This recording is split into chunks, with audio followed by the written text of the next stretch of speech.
From MTN News, this is Montana This Morning.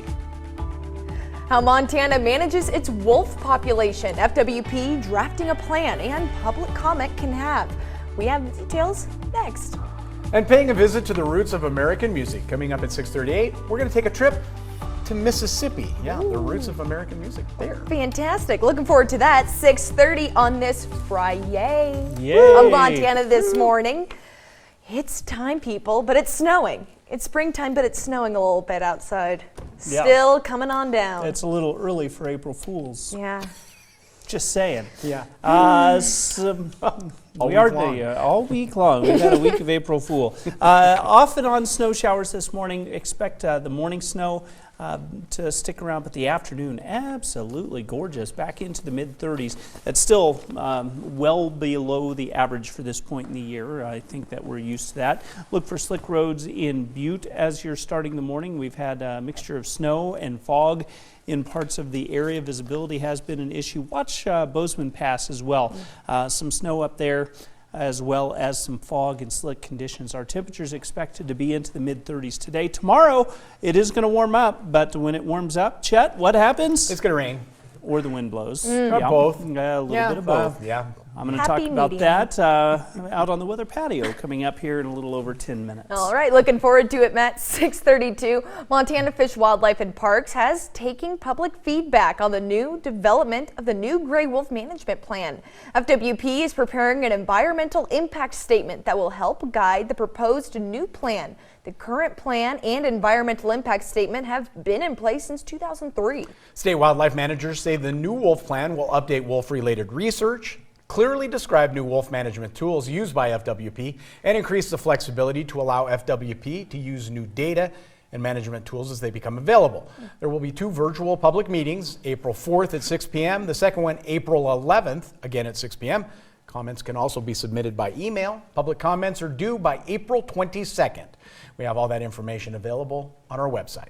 Focusing back over at the state capitol, as part of his state budget proposal, Governor Greg Gianforte called for an investment of $300 million in Montana's behavioral health system. Now, lawmakers have introduced a bill that would create a framework for how that money will be distributed. MTN's senior political reporter Jonathan Ambarian breaks down the proposal.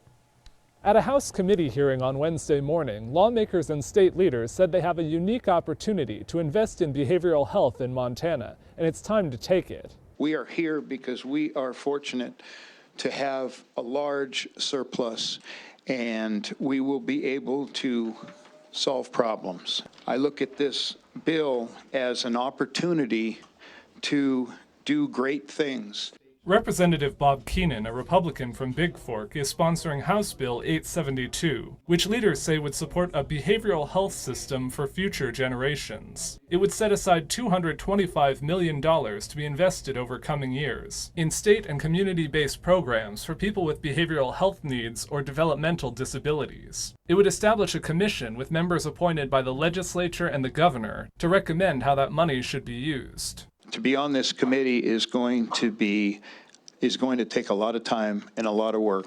I think it's going to be worth it. I think that Montana is positioned to really make some tremendous steps forward. Another $75 million would be ready for future spending on state behavioral health facilities. Leaders said the plan is wide open at this point, and they'll look at all possible options, but they said there's no plan to close the Montana State Hospital at Warm Springs. During the hearing, some lawmakers questioned why the Department of Public Health and Human Services didn't have more details about how the money might be used, especially on potential new facilities. Did I hear that you guys don't know what you're building? Could the department have rushed a plan and a proposal forward and presented it to you all? We absolutely could have, but we've elected to hit pause to do this in a thoughtful, data-informed, rational manner alongside the legislature and providers and stakeholders. Some advocates also opposed the form of the commission, saying people who've been through the behavioral health system should have a guaranteed voice. Make sure that you're including the people that use the system as you design the system. Not just saying, hey, we're going to hold a listening session, but make sure we have that seat at the table and we're part of the decision-making process. In Helena, Jonathan Amberian, MTN News. All right, thank you very much, Jonathan. America's childcare industry has an affordability crisis. It's even leading to some women leaving the workforce entirely so they can take care of their kids. Now the industry facing yet another potential challenge: private equity firms. Bianca Fashini spoke with experts who explain how this could make affordability crisis even worse. For a while, companies did not see the childcare industry as a way to get rich. But these days, private equity investors are seeing dollar signs. More and more group centers are no longer independently owned. More and more are being either bought out or are being opened in conjunction with larger Equity firms raise money from individual investors and institutions and then use it to buy and sell businesses for a profit. And they moved quickly once they saw the rising demand for childcare, a $60 billion industry in 2022, according to Grandview Research. Increasingly in the past, especially after the pandemic, we've seen this big surge in parents who are interested in providing, other activities for their kids that they weren't able to previously do. And so as a result of that, we've seen much more money from the private equity industry go into childcare. Corrine Hendrickson runs a family childcare out of her home in New Glarus, Wisconsin. She charges anywhere from $190 to $210 per week, typically less than what center-based childcares charge, especially those closer to Madison or Milwaukee, because many of those commercial care spaces are now backed by private equity dollars. They can make a couple dollars more an hour than we can. And that puts the future of businesses like Hendrickson's, serving middle-income families, at risk, because with American Rescue Plan funding ending, it'll be more expensive to hire staff. Since I started across the country, there are half of us than there were in 2010. In Wisconsin, there are 69% fewer of us than there were in 2010. So that tells you what's happened to us. Hendrickson says government funding would help supplement pay for employees, allowing her to keep up with the competition and provide relief to parents worried about prices. My parents, for years, they asked me when my next open space is. They plan their pregnancies around me. The median household spends at least 14% of its income on childcare per child. That's double what the Department of Health and Human Services considers affordable. One expert says the increase in private equity-backed childcare could make the affordability crisis worse. It could get worse because these companies are going to keep raising fees. Their entire business model is predicated on continuing to make profits. Haspel also warns private equity-backed childcare chains are more at risk during economic downturns, like a recession, than independent providers are. The more we rely on the complex kind of financialization of childcare, the more likely it is that we're going to see some collapse happen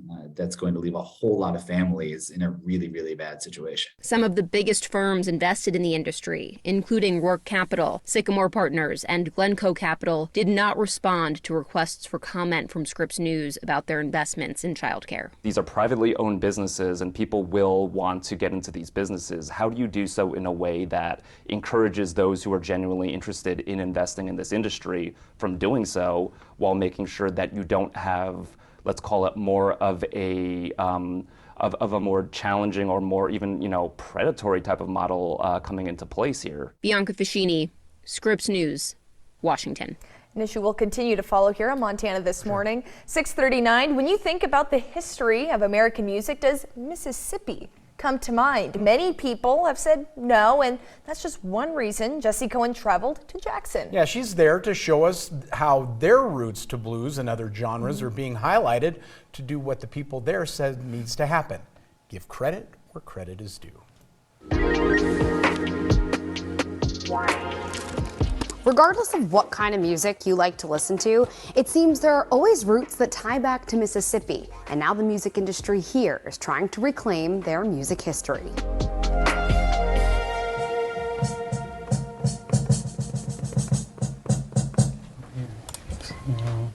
Like a blank canvas, music has the ability to be anything.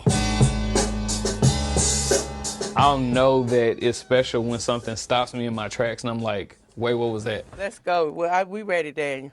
Here we go. I'm feeling myself. When it comes from Jackson, Mississippi, You better sing, Stephanie. artists here say it has deeper roots. I see so much potential here. I see it as Wakanda. And it's like we're hidden in plain sight. My name is Stephen Brown, AKA Fifth Child, and I'm a hip hop artist and producer from Jackson, Mississippi. Artists like Fifth Child could have left for music hotspots like Atlanta, LA, New York. And I choose to live here. Known as one of the South's most groundbreaking hip-hop artists, he independently released 9 solo albums. As an artist community, we made a decision to X out the middlemen, you know, and to stop asking for permission.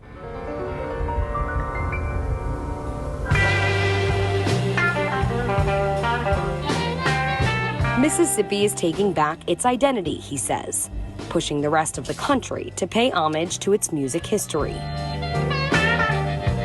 The national music scene has started to pay attention to the rise of hip-hop coming out of Jackson, but experts say we can actually trace Mississippi back to the birth of the blues and influencing genres from jazz to country, rock and roll to gospel. There's a line I have in one of my songs that God gave us the blues for our blues. And so it's like out of our trauma, out of pain and sadness, we created art with it. Whether it is slavery, whether it is Jim Crow, whether it is civil rights, whatever it is, our music has reflected that. I am Brad Franklin, more commonly known as Kamikaze around these parts. I've shown constantly that you do not have to leave Mississippi in order to make it. His stardom as one half of the hip-hop duo Crooked Letters led to mentorship, now serving as a voice for this reclamation. Mississippi has been a victim of letting other people create our narrative for us. Big 40 on my wrist. Mississippi is music. We are the birthplace of America's music. If we need to go to the other one, we can go to the other. My name is Stephanie Luckett, and I am a singer and soul artist. Come on, Daniel. Let's roll, honey. I'm feeling myself. It's the first place to give me my start as an artist. Ooh. Evident in her music are her Mississippi roots, alongside her courage to be authentic and vulnerable. You can't tell the story of, or even define authenticity without perfectly describing Mississippi. It's the artists working to make it that say reclaiming Mississippi's music history is about breaking preconceived ideas and putting rhythm and soul back where it all started. Now people are really kind of starting to tap in just a little bit, but Mississippi is making its mark. Jesse Cohen, Scripps News, Jackson, Mississippi.